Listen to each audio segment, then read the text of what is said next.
Darkness, my old friend, I've come to talk with you again. Hai guys, Assalamualaikum. Welcome back to my channel. Kepada yang baru dalam channel aku, terima kasih sudah singgah ke channel aku. Kepada subscriber aku, terima kasih sudah menonton video aku lagi dan lagi. Okay, hari ni aku nak share dengan korang pengalaman aku pergi paranormal dekat rumah arwah nenek kawan aku tu. So, cerita dia bermula pada pagi pukul 4 yang kita orang gerak daripada resort yang sebelum ni aku cerita kat korang. So, kepada yang baru tengok video aku ni, yang tak tahu kisah sebelum ni, korang boleh refer kat video sebelum ni, video betul-betul sebelum aku post yang ini. So, kat situ aku ada ceritakan lah sebelum kita orang pergi ke paranormal tu, kita orang dah ada gangguan dekat resort tu. Jadi, kisah tu berlarutan. Sebab tu aku buat dua video yang berbeza sebab aku tak nak bagi korang dengar cerita aku panjang-panjang sangat. Sebab cerita memang terlalu panjang kalau aku combine kan. So, aku separatekan cerita dia. Jadi, kisah waktu kita orang pergi paranormal tu memang kita orang gerak pukul 4 lebih daripada resort. Sampai je kat rumah arwah tu, memang dah pukul 5 macam tu lah. Tapi masih gelap lagi, tak silap aku. Yang aku tak ingat jam dia, tapi masih gelap lagi waktu kita orang sampai tu. So, waktu kita orang sampai, sebelum tu kita orang daripada resort, kita orang tak ada berhenti kat mana-mana. Memang kita terus shoot pergi ke rumah tu. Sampai je dekat situ, kawasan dia memang sangat-sangat sunyi dan sangat-sangat seram. Jujur aku cakap, rumah ni memang bukan macam rumah biasa paranormal yang kita orang pergi. Walaupun kita orang dengar desas-desus rumah tu pernah ada kejadian bunuh-bunuh lah apalah. Still tak sama feeling dia macam aku pergi rumah yang arwah nenek kawan aku ni. Jadi waktu sampai tu, aku bagi gambaran dulu kawasan dia supaya korang senang nak gambarkan macam mana keadaan kita orang pada masa tu. Rumah dia sebiji, dia tak rapat tau. Kawasan perkampungan yang rumah sebiji-sebiji tu. So, rumah arwah ni dekat tengah-tengah. Lepas tu kawasan perumahan dia tu macam lapang tapi dah semak samun sebab rumah tu memang tak terjaga. Even aku pergi dengan cucu dia tu pun, kawan aku tu, dia cakap memang tak ada siapa pun mak saudara dia ke, even mak dia ke apa ke yang uruskan rumah tu. Lepas je arwah meninggal, rumah tu terbiar semata-mata. That's why semak samun semua penuh kat situ. Dan jiran-jiran kat situ pun tak berapa mesra dengan arwah dulu. Jadi kawasan dia memang jauh daripada kejiranan. Ada tu ada tapi memang nampak jauh lah. Kiranya tanah sebiji-sebiji tau. Depan dia macam lapang sikit, ada pondok kecil lah. So macam gazebo macam tu lah. So still lawa lagi lah gazebo tu sebab dia memang gazebo yang orang buat. Bukannya yang letak separuh-separuh, ada zinc apa semua. Jadi memang kawasan perumahan tu kalau ikutkan memang cantik. Tapi disebabkan semak samun tu dia agak nampak seram. Dan waktu first time sampai tu, begitu kereta parking, kita orang tak parking kat dalam. Dia tak ada pagar. Rumah dia macam kawasan lapang. Tapi kita orang tak masuk pun kat kawasan lapang tu sebab dah bersemak. Takut bila turun ada ular dan sebagainya kan. Jadi kita orang parking kat luar betul-betul depan tengah tepi jalan tu. Masa parking je, aku ternampak pintu tingkap belah atas tu macam terbuka. Okey, rumah dia 2 tingkat tapi bukan rumah 2 tingkat yang macam kampung yang korang expect besar-besar tu, tak. Dia macam 2 tingkat yang kecil je, macam sedang-sedang je, macam just nice lah untuk seorang yang duduk kan. Jadi masa tu aku ternampak tingkap tu terbuka. Betul-betul kereta sampai tingkap tu macam terbuka. Dah sangat tak logik kalau angin sebab masa tu bukan keadaan yang sejuk ataupun hujan-hujan ke ribut taufan ke, tak ada. Memang keadaan tenang, tiba-tiba tingkap tu terbuka.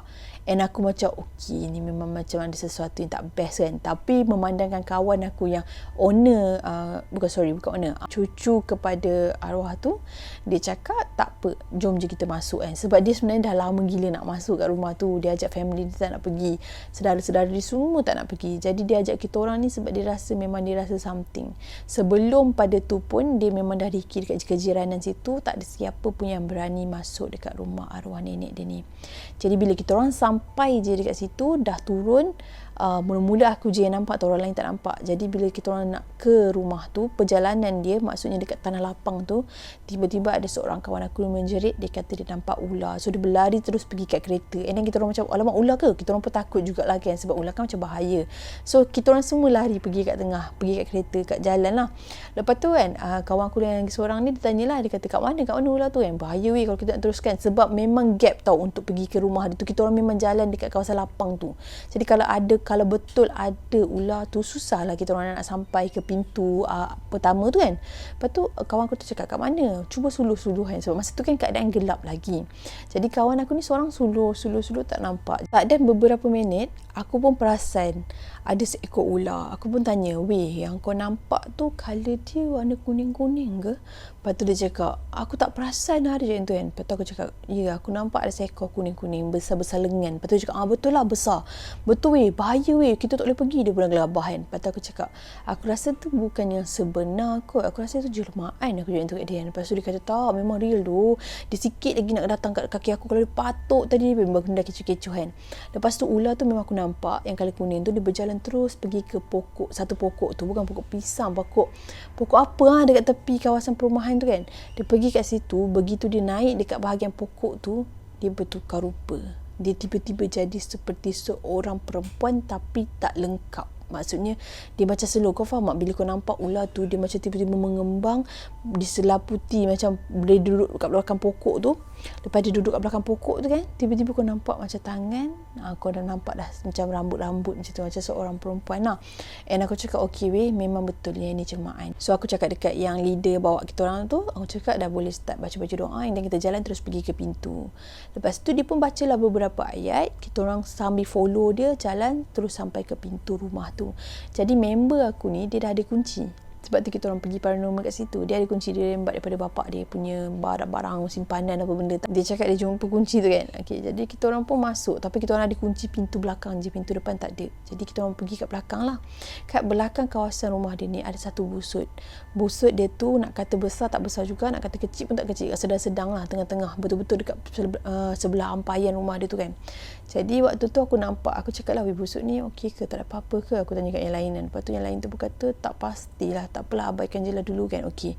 Jadi waktu pintu dah dibuka, baru kita orang semua nak masuk ramai-ramai, tiba-tiba tu terdengar macam orang cangkul something.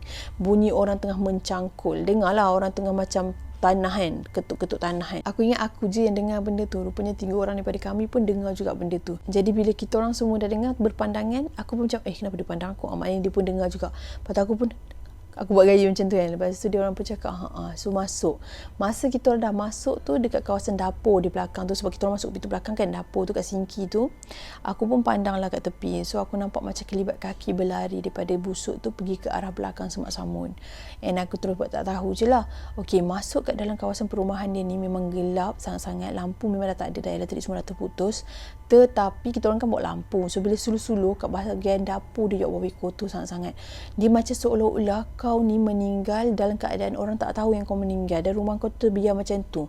Kiranya masa kita orang masuk kat rumah dia tu, dekat bahagian dapur dia tu, sinki dia masih ada pinggan-pinggan yang kotor tak dibasuh.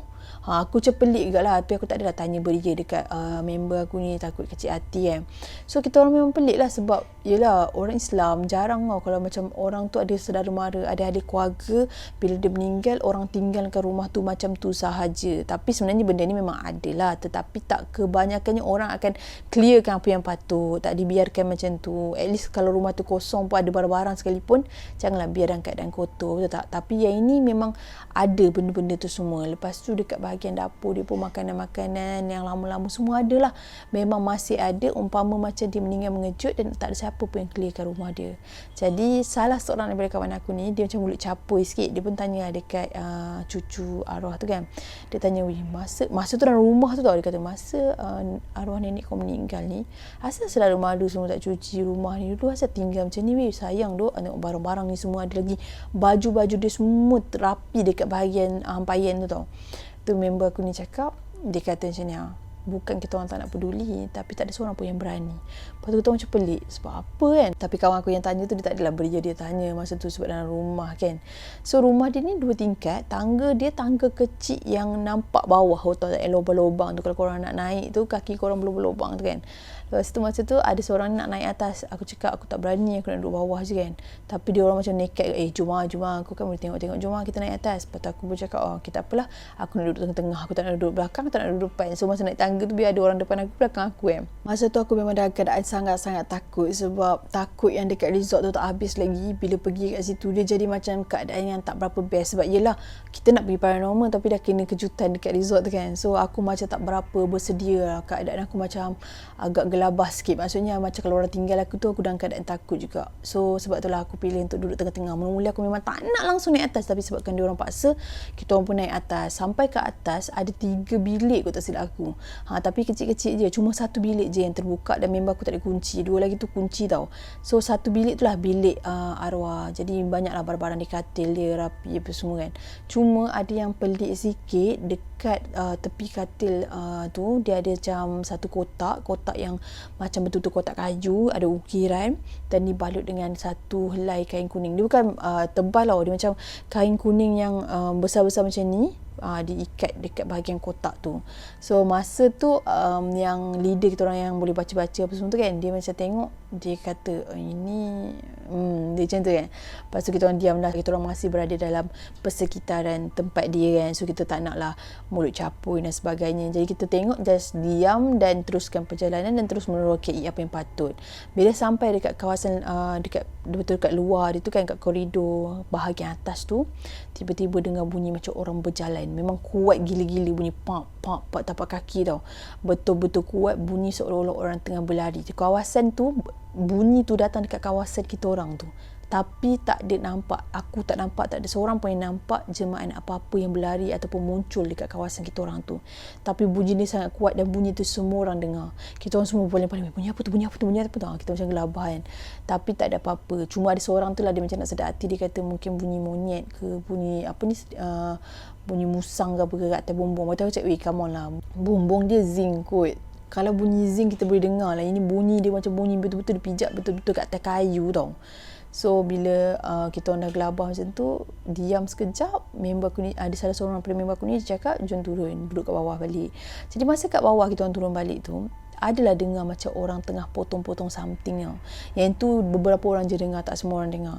Lepas tu aku cakap, sekarang ni macam mana kita nak gerak ke tak? Lepas tu ada kawan aku ni cakap, kita gerak kalau boleh lebih lah. Lepas tu dah terang sikit kan. Okey, betul aku pun, diam lah. Lepas tu 2 orang daripada kawan aku ni, 2 bersuara. Dia kata, apa kata kita pergi cari breakfast ke apa semua, kita makan kat area luar yang macam dekat area gazebo dia tu kan. Lepas tu yang leader kita orang tu pun cakap, okey tak apa lagi lah kan. Okey, 2 orang ni keluar. Kita orang kan 8 orang. So 2 orang keluar, tinggal 6 orang. Jadi kita orang 6 orang kat situ cari-cari. Aku tengok album, aku jumpa satu album. So aku tengok kat kawan aku yang owner, maksudnya yang cucu rumah ni kan. Dia cakap, ni album ni apa punya? Ni album kita orang lah. Betul tunjuk gambar-gambar dia, gambar arwah nenek dia apa semua kan. Lepas tu tengok kita orang tengok. Lepas tu cakap, cantik arwah nenek kau ni. Lepas tu dia gelak kan. Okey, tak apalah. Lepas tu kita orang pun nak keluar. Aku cakap, dah lah jomlah keluar kan. Lama sangat dah dalam rumah ni. Lepas tu aku cakap lah, kau tak nak kemas ke kat bahagian sinki, dapur apa semua? Betul cakap, kau gila aku nak kemas. Memang tak lah, aku duduk sini lama-lama ni tu. Dengan air tak ada, nak pasang kat mana? Lepas tu aku cakap, tak apalah kan. Kita orang pun keluar. Masa sebelum betul-betul nak keluar daripada pintu rumah tu, ada macam bunyi, tak tahulah, aku tak tahu nak cakap bunyi nafas ke bunyi apa, aku tak tahu. Tapi terasa satu angin yang datang betul-betul tiup kat bahagian tepi telinga. Dan benda tu bukan aku je yang terasa, yang cucu arwah tu pun terasa. Lepas tu beberapa lagi kawan aku ni pun terasa. So waktu tu kita orang terdiam sekejap. Lepas tu baca beberapa doa dan kita langkah keluar. Masa tu dekat kawasan busuk tu memang aku tak nampak apa-apa. Jadi kita orang ni pun dah keluar kat luar kawasan rumah tu. Kita orang pergilah dekat bahagian tepi. Kawasan ni memang lapang tau. Tepi tu ada beberapa pasu yang ditanam pokok-pokok apa semua. Lepas tu tengah kita orang pusing-pusing, tak ada buat apa-apa, duk tengok-tengok kawasan sekitar tu, tiba-tiba seorang daripada kita orang ni dia cakap, tengok ni dia tu kan. Lepas tu kita orang pun pergilah tengok kat kawasan tu. Dekat kawasan tu ada banyak sangat macam tulang-tulang tau, tulang ayam ke apa ke tak tahu, tapi dia penuh dekat satu pasu tu. Dan bawah pasu tu dia macam ada satu kain merah tu. Lepas tu tulang-tulang tu semua kat atas tu. Tapi aku tak tahulah apa maksud di sebalik benda tu. Cuma benda tu agak seram sebab dia disertakan dengan bau-bau macam bau hanyir, bau busuk tau. So sementara kita orang tunggu-tunggu tu, ada salah seorang kawan aku ni, dia bercerita juga pasal kisah rumah-rumah yang macam ni. Kita orang pun dengar lah, tengah lepak-lepak macam tu, member kita orang yang cari breakfast tu pun balik. So bila dia dah balik, dia kata okey kita makan dulu. Dia pun letak makanan semua dekat gazebo. Waktu tu kita orang tak rasa macam pelik dan kita orang tak rasa takut apa-apa pun. Kita rasa macam okey, dah pukul 6 lebih kan, okey makan breakfast kat situ, okey lah, santai-santai. Sebab masa tu dia dah tak apa-apa gelap. kawasan tu dah nampak macam terang-terang sikit. So burung pun dah berkicau-kicau lah. So macam dia nampak satu kawasan yang nampak chill gila. Kawasan kampung yang tenang je kan. Okay, kita orang pun pergi kat kereta ambil air semua nak pergi makan kat gazebo tu lah. Jadi salah seorang pada kawan kita orang ni dia bawa macam bukan kapet tau, macam ada tempat alas untuk duduk lah. Lepas tu jalan sesuatu pergi kat gazebo tu, kita pun cakap mananya kan. Kita pun cakap kat kawan kita orang ni lah. Lepas tu kawan aku lupa datang yang beli breakfast tu. Datang dia pun pegang plastik tu. Plastik tu tak ada makanan. Tapi kau tahu apa dia yang ada kat situ? Daun kering. Dia seolah-olah macam kau tahu tak kalau orang mengisi rumput kat tepi highway kan, yang dia kumpul satu daun kering kat dalam satu plastik tu kan. Yang itu jangan ada kat situ. Sebab tu bila kita orang datang kat situ, kita orang duduk situ, kita orang tak pelik pun ada plastik tu sebab kita orang memang ingat benda tu memang dah ada kat situ. Tiba-tiba kawan aku cakap, ini ada plastik nasi lemak tu kita orang beli. Kenapa pula daun kering? Mana nasi lemak tu? Korang jangan nyorok-nyorok tau. Korang jangan nak kenakan aku apa semua. Dia macam gelabah gila-gila, and cara reaction dia tu tak nampak macam dia tipu kita orang. Keadaan dia memang sangat-sangat marah. Dia macam tak nampak pun dia pura-pura kalau kata dia nak game kita orang. Dia kata, weh, apa hal ni? Aku beli nasi lemak lah, weh, kan betul tak? Dia cakap kan dia orang pergi kan. So dia orang ni memang bebal sangat-sangat. Dia orang bebel, dia orang maki-maki hama kita orang. Dia orang ingat kita orang yang tipu dia dan kita orang yang nak kenakan dia. Sebab dia kata dia memang beli. Lepas tu dia siap buka purse dia tunjuk duit dia sekian-sekian, apa semua balance apa semua. Tapi balance tu ada. Dia kata dia guna duit RM20 yang sekeping tu, tapi memang ada balance. Tapi itulah nasi lemaknya tak ada.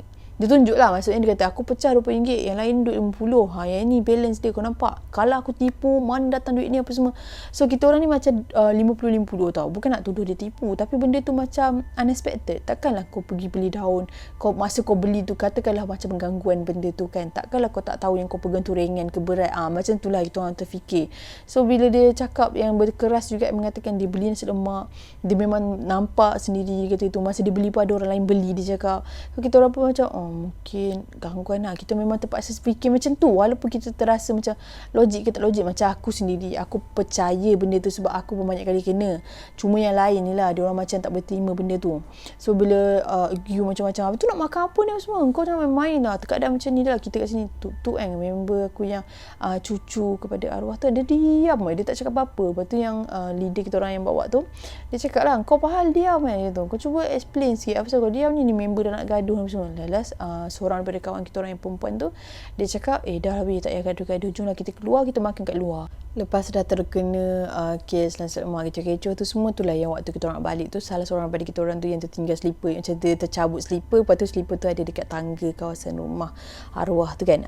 Itulah dia kejadian tu. Macam tu masa tu kita orang macam gelak-gelak, beberapa orang je lah yang beli nasi lemak yang tengah trauma tu, dia orang keras je lah, dia orang tak adalah macam pedulikan kita orang. So kat situ pun macam dah bagi hint tau, dia bagi tahu yang apa yang kita orang lalui tu, okey, memang akulah yang ganggu korang, macam tu tau. Itu yang peristiwa yang aku cerita lepas kita orang pergi paranormal, kita orang lepak kat mamak tu kan. Kejadian tu, waktu tu sebelum kita orang dikejutkan dengan kejadian resort tu, kita orang dah dikejutkan dengan perkara yang macam tu lah dekat kawasan paranormal tu kan. Jadi waktu tu kita orang memang tengah bebal, on the way tu semua senyap. Sebelum member kawan aku yang kat resort tu call, kita orang tengah discuss pasal soal nasi lemak tu, ke mana pergi nasi lemak tu. Tapi yang dua orang yang kena tu, dia orang macam tak puas hati lah sebab dia orang nampak kita orang macam tak percaya dia. And then aku cakap lah, aku bukan tak percaya, aku percaya perkara ni pernah terjadi kat aku. Aku rasa korang ni memang dah terkena gangguan kot kan. Lepas tu aku tanyalah, kau beli nasi lemak ni kat perempuan ke lelaki? Tu cakap, makcik weh, makcik tu real, aku bayar, aku ada balance. So masa dia explain tu, aku nampak ada macam nak nangis tau, sebab dia geram. Dia rasa benda tu betul. Apa yang dia lalui tu dia rasa dan dia nampak. Jadi bila kena macam tu, dia rasa tak puas hati sebab dia orang bukan seorang tau yang kena tu. Maksudnya yang bayar tu dengan yang seorang lagi, kan dua orang pergi beli. Dua-dua tu nampak makcik tu dan dua-dua tu tahu kejadian. Jadi bila dia kata aku siap request sambal lebih lagi dia tu kan, tapi mana pergi nasi lemak tu tiba-tiba jadi daun, kau rasa boleh terima akal ke? Dan bila aku cerita macam ni, korang semua buat muka macam gini, korang ingat aku tak sedih ke dia tu? Jadi waktu tu lepas dia luar betul-betul tu, aku macam faham je. Tapi adalah 2-3 orang daripada kita orang ni macam rasa dia tu menipu. Kesian jugalah. Tapi dia explain. Tiba-tiba member aku ni bersuara. Kiranya cucu arwah tu kan. Dia cakap macam ni, masa kau beli tu, makcik tu ada cakap apa-apa kan kau dia kan? Lepas tu kawan aku ni cakap, iyalah, dia cakap nak berapa? Macam biasa, normal lah, orang beli selemak. Engkau beli selemak, takkanlah orang nak tanya kau lauk lebih ke apa semua. Tak tanya dia tu kan, dia macam marah. Lepas tu yang cucu arwah ni kan, dia tiba-tiba macam emosi tau. Muka dia dah lain, tiba-tiba dia macam lap-lap mata. Aku tak tahu dia nangis ke apa kan, tapi cara dia, nada dia pun dah lain. Dia cakap, aku minta maaf, aku tak tahu apa perkara macam ni terjadi kan. Aku minta maaf sangat-sangat ke korang. Tu macam pelik lah. Lepas tu yang seorang daripada kawan aku ni cakap lah, kau dah kenapa pula nak buat drama macam ni, kita tengah confused, tiba-tiba kau nak buat cerita sedih. Tu cakap, okay, sebenarnya macam ni weh, aku sebab salah nak cakap. Sebabnya kalau aku cakap pun, ini keluarga aku tu kan. Dia kata arwah nenek dia tu sebenarnya dulu memang jual nasi lemak. Dia cakap macam tu. Aku tak tahu apa yang kau nampak tu ialah nenek aku ke, ataupun orang lain ke, atau jemaah lain ke. Aku tak tahu, tapi aku betul-betul minta maaf kalau betul ini kejadian dia. Akulah punca kau jadi macam ni tu. Sebab yang member pergi beli nasi lemak tu, dia tak pernah kena keadaan yang macam aku cerita tadi, kejadian yang pelik-pelik macam tu. So bila kena macam tu, emosi jadi tak stabil tau. Lepas tu kawan aku ni, dia cakap lah, yang cucu tu kan, dia cakap dulu memang kalau korang nak tahu, arwah nenek aku ni dia jual nasi lemak.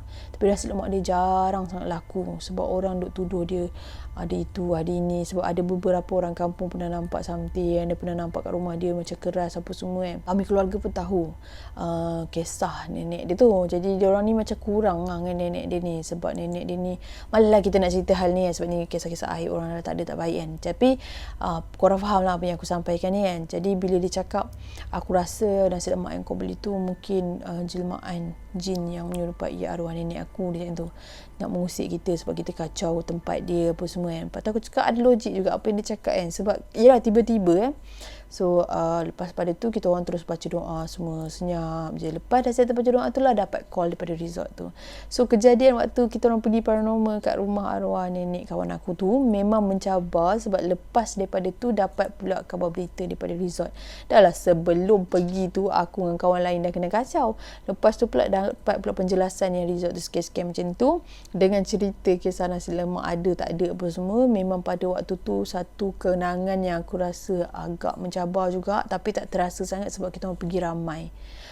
So itulah pengalaman aku pergi kat rumah betul-betul dekat rumah orang yang kita kenal. Selama hari ni aku pergi ke paranormal dekat kawasan yang kita tak tahu sebenarnya kisah benar dia macam mana. Yang itu aku pergi memang betul-betul owner, maksudnya family, one of family tu ada sekali yang kita orang pergi, yang cerita apa semua tu, pengalaman yang tak boleh dilupakan dan sangat-sangat, dia nak kata menarik pun tak, nak kata tak menarik pun, sedikit sebanyak ada memberi impak juga. So rasa macam terkesan jugalah orang kata kan. Cuma apa yang aku boleh katakan daripada pengalaman yang aku lalui ni, katakanlah kalau korang ada saudara mara yang ada kaitan benda-benda macam tu ke apa ke, rumah janganlah tinggal macam tu saja. Kalau boleh kemaslah, tak kisahlah korang takut ke apa, buatlah siang, clearkan, jangan tinggal. Kalau orang tu dah tak ada, kita pemudahkan urusan dia.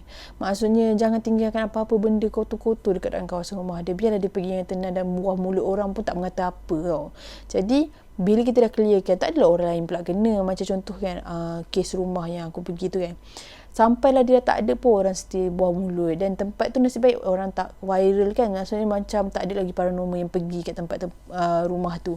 So tak adalah kisah. Cuba kalau dah tinggal bertahun-tahun lagi, berganda-ganda tahun kan, memang dah lama gila, and beberapa orang pernah kena kacau, and then kongsikan kisah ni, confirm akan ramai lagi orang pergi terjah kat rumah tu. Dan rumah tu akan selamanya kekal jadi rumah hantu tau. So macam tak baik lah. Macam yelah, kita tak boleh lah sebab ahli keluarga buruk macam mana pun kita kena bantu dia, sebab dia dah tak ada, kita je lah pewaris kan. And benda ni pun aku ada cakap kat kawan aku tu, and dia pun ada cakap jugalah nantilah dia nak minta tolong kawan-kawan. Sebab kalau nak minta tolong family dia memang dah tak ada lah, sebab family dia memang dah kira macam dah putus habis lah, sebab dah tak ada kan. So dah tak ada maknanya tiba-tiba nak volunteer kemas apa semua. Lepas tu kalau tak silap aku, tak tahu dia dah pergi ke tak kemas rumah arwah tu ke, aku tak tahu. Tapi itulah dia cerita yang aku nak kongsikan kat korang.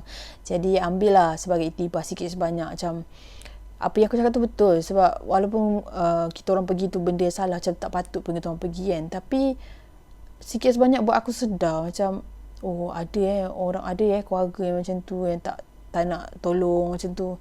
So benda tu tak bagus. Jadi untuk elakkan jadi fitnah dan sebagainya, kita sebagai saudara mara apa semua, kita kena tolong lah kan. Walaupun dia dah tak ada, tak salah pun, tak rugi pun kalau kita bantu dia.